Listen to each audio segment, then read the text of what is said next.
Militares experimentam dias amargos após decisão no Supremo, e a caserna vê sua imagem arruinada perante o Judiciário e o Congresso Nacional, pós vir à tona a memória dos 60 anos do golpe militar. No entanto, somada às críticas externas, os fardados deram um novo tiro no pé. Imagens mostram pela primeira vez o general Lorena Cid, pai do tenente-coronel Mauro Cid, frequentando os acampamentos golpistas no QG do Exército às vésperas do quebra-quebra em Brasília. Para agravar a situação, a apuração do UOL dá conta de que o general usou o escritório da Apex em Miami para deliberar apoio às articulações dos atos. No flagra, ele aparece acompanhado por Michael Rinelli, o então diretor da Agência de Exportação Brasileira. Fique conosco até o final deste vídeo e fique por dentro dos desdobramentos da decisão do STF, que foi considerado um marco, o retorno de Zé Dirceu ao Congresso após 19 anos.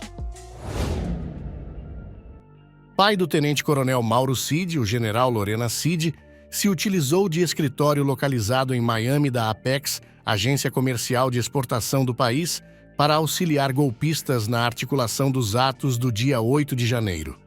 Informação divulgada pelo UOL também aponta que o general participou dos acampamentos no quartel-general do Exército contra a posse do presidente Lula. Naquele período, Lorena Cid chefiava o escritório da Apex em Miami por indicação do ex-presidente Jair Bolsonaro, cuja relação remonta desde a década de 1970, quando ingressaram na Academia Militar das Agulhas Negras. Vídeos mostram Lorena Cid com um funcionário da Apex no acampamento do Exército no dia 3 de dezembro de 2022. Lorena Cid também é suspeito de operar comércio ilegal das joias sauditas de Bolsonaro, nos Estados Unidos. O Supremo Tribunal Federal enterrou de vez a tese do chamado poder moderador das Forças Armadas. Com o último voto proferido pelo ministro Gilmar Mendes, que seguiu o parecer do relator Luiz Fux, a Corte foi unânime para considerar inválida a interpretação de que o artigo 142 da Constituição conferia aos militares o poder de moderar conflitos entre os três poderes da República. Ao se manifestar contra a tese do poder moderador, Mendes disse que a Corte está reafirmando o que deveria ser óbvio. A hermenêutica da baioneta não cabe na Constituição.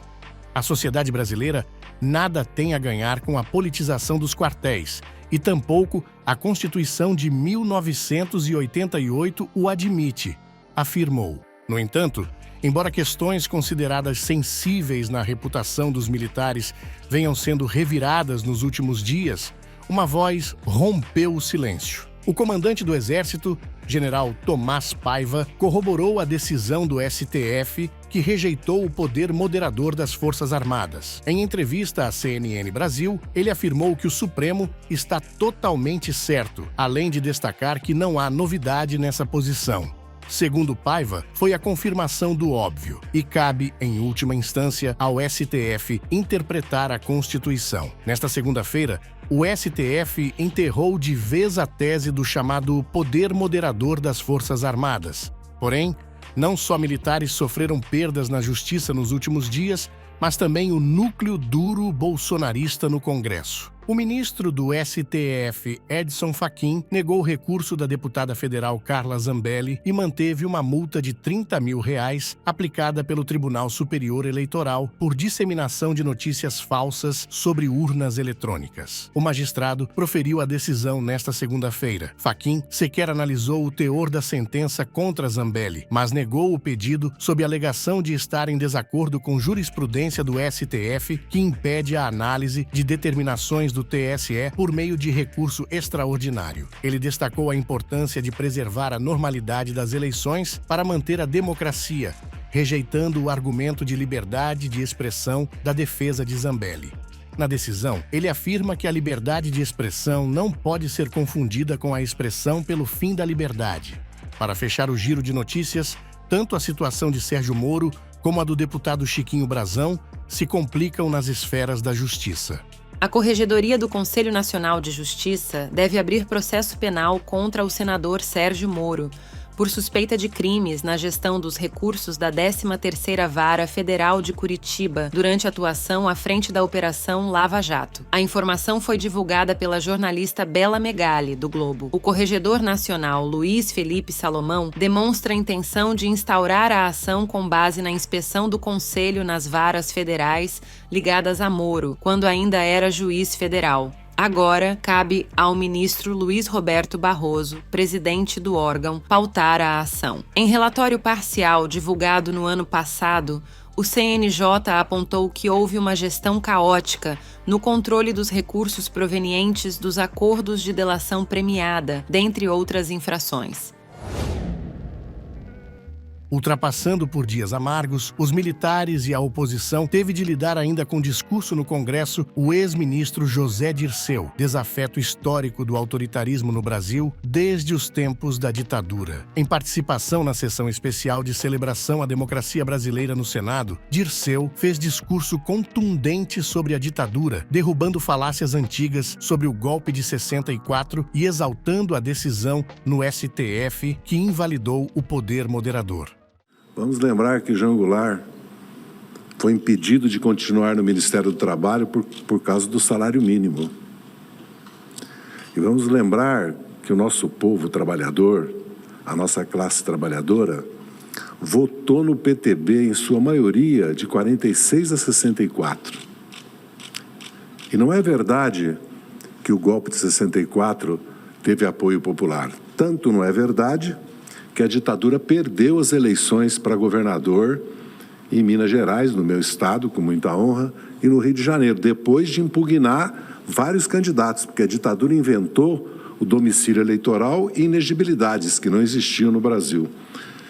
Perdendo as eleições, acabou com as eleições. Acabou com os partidos, impôs a censura e a repressão. Ao lado de João Vicente Goulart, filho mais velho de Jango, presidente deposto pelos militares, o ex-ministro de Lula colocou as Forças Armadas em seu devido lugar. Veja esse discurso na íntegra. É preciso, e o Supremo Tribunal Federal já adotou uma decisão que não há poder moderador. O artigo 142, já por interpretação do próprio Supremo, não dá às Forças Armadas nenhum papel político. Nós não estamos no Império, no artigo 14 da Constituição do Império, que transformava o imperador em poder moderador. Nós estamos numa república democrática. Mas não basta a despolitização e a volta aos quartéis, porque isso aconteceu em 88.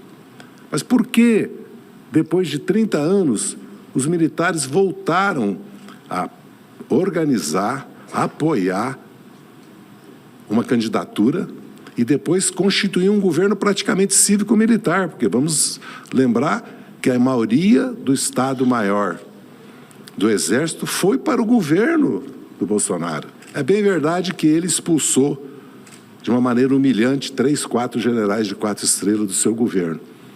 O comprometimento das Forças Armadas com o governo Bolsonaro e com o 8 de janeiro está aí. Tanto é que agora passam a ser investigados 60 e tantos militares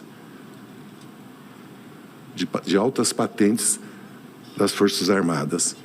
É preciso ir à questão principal, que é a educação nas escolas militares. E o sistema de promoções. E a prevalência do poder civil do presidente da República sobre o poder militar. Nunca houve isso no Brasil. O Ministério da Defesa foi esvaziado. O GSI é uma aberração. Existe um Ministério da Defesa, por que existia um GSI? Que cada vez mais acumula poderes. Agora o cibernético, o nuclear, a Secretaria de Assuntos Estratégicos, a segurança do presidente. Os militares têm um sistema de inteligência próprio, têm escolas próprias, hospitais próprios, previdência própria, educação própria. O Poder Civil, e o Supremo está dizendo isso, se nós queremos que não voltemos a 8 de janeiro, não voltemos a 31 de março, o Congresso Nacional tem que fazer, e o país, porque existe nesta casa e na Câmara 2 projetos sobre a Estratégia de Defesa Nacional, a Política de Defesa Nacional e o Livro Branco, que estão paradas. É preciso que, publicamente, o país todo debata o papel das Forças Armadas, democraticamente, até para o Brasil ter umas Forças Armadas à altura do que o Brasil é. Porque o Brasil é uma potência de per si, desigual, injusta, mas é. Basta olhar o mundo. Não é só porque somos a 10ª economia do mundo, não é só porque temos uma agricultura das mais modernas do mundo e uma pecuária, não só porque temos uma estrutura energética limpa e moderna e temos as bases tecnológicas para reindustrializar o Brasil, porque é uma demanda no mundo hoje. Nesse mundo que nós estamos vivendo, quem não tem autonomia, soberania e segurança alimentar, energética e tecnológica não sobreviverá. E precisa ter poder militar, pacífico, como está na nossa Constituição. A nossa agenda no mundo, o nosso presidente tem deixado claro, é a luta contra a fome, contra a desigualdade, é a luta pelas mudanças climáticas. Essa é a nossa agenda, é a luta pela democracia, porque a democracia está em risco sim no mundo.